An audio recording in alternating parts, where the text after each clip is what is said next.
Hi friends, welcome to ఆచి recipes and blogs. ఈ వీడియోలో నిన్న ఈవినింగ్ నుంచి ఈరోజు ఆఫ్టర్నూన్ వరకు నా వర్క్ రొటీన్ అనేది ఎలా ఉందో నేను ఈ వీడియోలో చూపించేస్తున్నాను. ఈ వీడియో మీకు నచ్చుతుందని అనుకుంటున్నాను. ఇది నిన్న ఈవినింగ్ నేను టీ అయితే పెడదామని స్టవ్ దగ్గరికి వచ్చేసాను. అప్పటికే టైము 5:30 5:40 అలా అవుతుంది టైము. ఇక్కడ టీ అయితే పెట్టేస్తున్నాను. ఆల్రెడీ మార్నింగ్ పాలు కాచి పెట్టేసుకుంటాను కదా, అవి తోడు పెట్టాలి.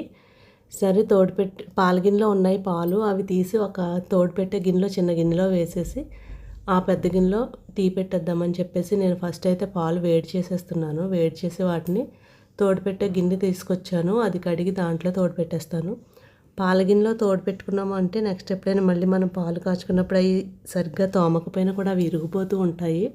అందుకే పాల గిన్నెలో పాలు కాచుకున్నా కూడా తోడు పెట్టుకునే గిన్నెలో వేసేసుకున్నాము అంటే చక్కగా ఉంటుంది. వేటికే ఉంటాయి. పాల గిన్నె ఉంటుంది, పెరుగు గిన్నె ఉంటుంది. ఇప్పుడు నేనైతే పాలన్నీ వేడి చేసి ఈ పెరుగు తోడు పెట్టే గిన్నెలో వేసేసాను. చూసారు కదా, ఈ పాలనే వేడి చేశాను. ఇదైతే పాల గిన్నె. ఇప్పుడు దీంట్లోంచి నేను పెరుగు తోడు పెట్టడం కోసం ఆ గిన్నెలోకి ఈ పాలన్నీ వేసేసాను. వేసేసి దీంట్లోనే ఇంకా టీ పెట్టేస్తున్నాను, వేరే గిన్నె తీయకుండా. ఈరోజైతే చాలా ఎండ ఉంది. సండే ఇది, నిన్న సండే కదా, చాలా ఎండ అయితే ఉంది. ఇక బట్టలు అయితే నేను వాషింగ్ మిషన్లో వేయాలి. రేపు వేసేద్దామని అనుకుంటున్నాను, రేపు మార్నింగు. ఇప్పుడైతే టీ కోసం టీ పొడి వేసి అలాగే దీంట్లో నేను ఒక ఇలాచీ వేస్తాను, యాలక్కాయ. అయితే ఎప్పటికప్పుడు ఒకటి వేస్తూ ఉంటాను, కానీ అలా కన్నా కూడా మనం ఒక 10-12 యాలకులు, ఎక్కువ టీ పొడి ఉంటే ఒక 10-12 యాలకులు మనం ఆ మందస్తాలో వేసుకుని దాన్ని బాగా పౌడర్ లాగా చేసుకుని టీ పొడి డబ్బాలో వేసేసుకున్నామంటే ఇంకా రోజు ఒక యాలక్కాయ తీసి టీలో వేసుకోవటం అనే ప్రాసెస్సే ఉండదు. అలా అయితే మనకు కలిసి వస్తుంది కూడా. ఇలా అయితే వేస్ట్గా కూడా పోతూ ఉంటాయి. నేను అలా చేద్దామని అలా రోజు డిలే చేస్తూ వస్తున్నాను. రోజుకు ఒక యాలకు తీయటం, టీలో వేయటం. ఈసారి ఎలా అయినా సరే అలా పౌడర్ చేసి టీ పొడిలో అయితే వేసేసుకోవాలి. ఇక టీ తాగిన తర్వాత నేను మార్నింగ్ ఇత్తడి చెంబులు క్లీన్ చేశాను, పూజ గదిలోవి. మొన్న పూజ గది క్లీన్ చేస్తున్నప్పుడు ఇవి బయట పెట్టేశాను. శుభ్రంగా క్లీన్ చేసి మళ్ళీ పెడదాము అని చెప్పేసి ఈ 3 చెంబులు మార్నింగ్ క్లీన్ చేసి వాటిని ఎండలో పెట్టేశాను. బాల్కనీలోనే పెట్టాను, బాగా ఆరినవి. ఇప్పుడు ఇవి తీయటం బద్దకించాను అంటే నైట్ వర్షం వచ్చినా మళ్ళీ తడిచిపోతాయి కాబట్టి ఇవి తీసి మళ్ళీ పూజ గదిలోనే నేను సర్దేశాను. ఇక డైనింగ్ టేబుల్ కూడా నైట్ క్లీన్ చేసేస్తున్నాను. ఎందుకు అంటే స్నాక్స్ అవి తెచ్చుకుంటూ ఉంటాం కదా, ఆ కవర్లు తెచ్చి డైనింగ్ టేబుల్ మీదే పెట్టేస్తూ ఉంటాము. ఆ గుడికి వెళ్ళి వచ్చిన కొబ్బరి చెక్కల కవర్లు అన్నీ మనం తీసుకొచ్చి ఎక్కడ పెడతామంటే మనకి చేతికి అందేది డైనింగ్ టేబులే కాబట్టి డైనింగ్ టేబుల్ మీదే మ్యాక్సిమం పెట్టేస్తూ ఉంటాము. టీపాయ్ అనేది కూడా కొంచెం కిందకు ఉంటుంది. అదే డైనింగ్ టేబుల్ అయితే మనకు చేతికి ఈజీగా అందుతుంది కదా, దాని మీదే పెట్టేస్తూ ఉంటాము. నేను అది బాగా క్లీన్ చేసేసాను. తీసుకొచ్చిన స్నాక్స్, లేసు అలాంటివన్నీ ఉంటాయి కదా, అవన్నీ కూడా ఈ బాక్స్లో వేసేసి టైట్గా మూత పెట్టేశాను. అలాగే ఇవి స్వీట్ బాక్సులు 3 రకాల స్వీట్స్. ఇవి 3 బాక్సుల్లో ఉండేవి. తినగా అయిపోయినాయి. ఒక్కొక్క దాంట్లో ఇక 2 స్వీట్లు 3 స్వీట్లు మిగిలినవి. అవి కూడా ఆ 2 ఒక్కోటి దాని కోసం కూడా 3 బాక్సులు అయితే డైనింగ్ టేబుల్ మీద ఉన్నాయి. అన్నీ తీసేసి నేను ఇలా ఒకే బాక్స్లో వేసేసి దీనికి గట్టిగా రబ్బర్ బ్యాండ్ పెట్టేసి ఆ మిగతా 2 బాక్సులని తీసి డస్ట్బిన్లో అయితే వేసేసాను. ఇప్పుడు డైనింగ్ టేబుల్ అయితే చాలా క్లియర్గా ఉంది. మళ్ళీ నైట్ డిన్నర్ చేయడానికి ఇలా డైనింగ్ టేబుల్ అంతా కూడా సర్దేశాను. అలాగే చివరిగా 2 కుర్చీలు ఉంటూ ఉంటాయి కదా, మనం వాడనివి.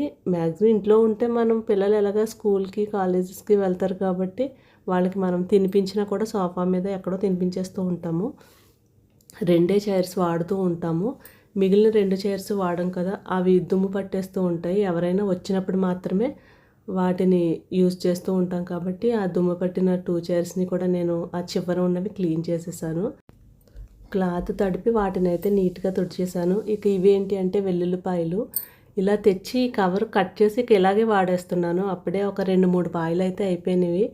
ఇక ఈరోజు ఎలా అయినా సరే బాక్స్లో వేయాలి అని చెప్పేసి వెల్లుల్లిపాయ బాక్స్ తెచ్చి దాంట్లో టిష్యూ వేసి వెల్లుల్లిపాయలు వేస్తున్నాను. వెల్లుల్లిపాయ ఇలా వేసుకునే కన్నా కూడా మనం రేకలుగా చేసుకుని వేసుకున్నట్లయితే వాడుకున్నప్పుడు ఈజీగా ఉంటుంది. ఎందుకంటే మనం పోపు వేసిన తర్వాతే మనకు అన్నీ గుర్తుంటాయి. కళాయిలో పోపు వేసినప్పుడు ఆయిల్ వేసేసి ఆవాలు జీలకర్రలు వేసేసాక వీటి కోసం పరిగెడుతూ ఉంటాము. ఈ లోపల ఉన్న పోపు అంతా మాడిపోతూ ఉంటుంది.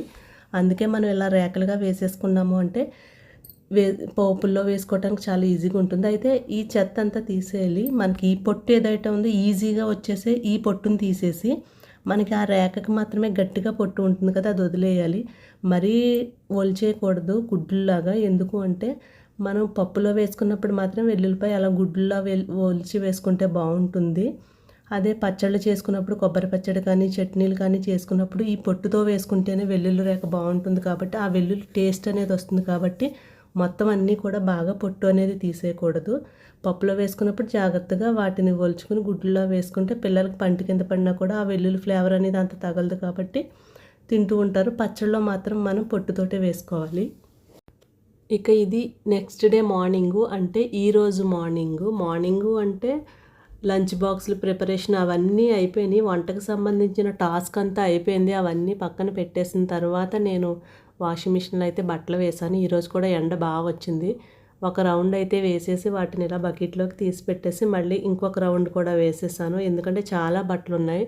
వర్షాలు నాన్ స్టాప్గా కురవటం వల్ల ఏవో చిన్న చిన్నవి అవసరమైనవి నైట్ డ్రెస్సులు లాంటివి ఉతికి బాల్కనీలో ఆరేసుకున్నాం. కానీ ఇప్పుడు శ్రావణ మాసం కూడా వచ్చేసింది. మిగతా బట్టలన్నీ అలా స్టాక్ ఉండిపోయినవి అవన్నీ కూడా నేను తీసి ఈరోజైతే వాషింగ్ మిషన్లో వేసేసాను. ఇవన్నీ కూడా పైకి తెచ్చి ఆరేద్దామని వచ్చేసాను. ఎండ చాలా ఎక్కువగా ఉంది. అసలు చూడలేకపోతున్నాం. సూర్యుడు కిరణాలు ఆ కళ్ళల్లోకి పడుతున్నాయి. చూడలేనంత ఎండ అయితే చాలా దారుణంగా ఉంది. కానీ ఇక్కడ అందరూ ఆల్రెడీ వేసేసారు. లేట్ అయింది కదా, ఇప్పుడు 11:30 11:45 అలా అవుతుంది. ఈ 2 తీగలు మాత్రమే ఖాళీగా ఉన్నాయి. ఈ 2 తీగల మీద వేసేద్దామని చెప్పేసి వచ్చేసాను. ఇందులో ఒక తీగ అయితే కొంచెం వంగింది. దాని మీద కొంచెం పలుచగా ఉన్న వేసేసి మిగతా దాని మీద జీన్ ప్యాంట్లు అవి వేసేసామంటే చక్కగా ఈవినింగ్ మనం వచ్చి తీసుకువెళ్ళామంటే ఆరిపోయి ఉంటాయి. వాటిని ఫోల్డ్ చేసి పెట్టేసుకుంటే ఈ బట్టలు అనేవి అయిపోతుంది. ఎందుకంటే మెయిన్ ఇవే ప్రాబ్లం మనకి. వర్షం వచ్చినా ఎక్కువ ఉండిపోతే, 2 రోజులు బద్దకించినా ఎక్కువ ఉండిపోతాయి. కాబట్టి ఈరోజు వంట అయిన తర్వాత నేను ఈ బట్టల పనే పట్టాను. బట్టలన్నీ చక్కగా ఆరేసి ఇప్పుడైతే కిందకి వెళ్ళిపోతున్నాను. చాలా ఎండగా ఉంది. ఇలా కొంచెం నీడలోకి వచ్చిన తర్వాత అమ్మయ్య అనిపించింది. ఎండ అయితే చాలా గట్టిగా ఉంది. మనకి ఒక 1.5 అవర్లో ఆరిపోతాయి.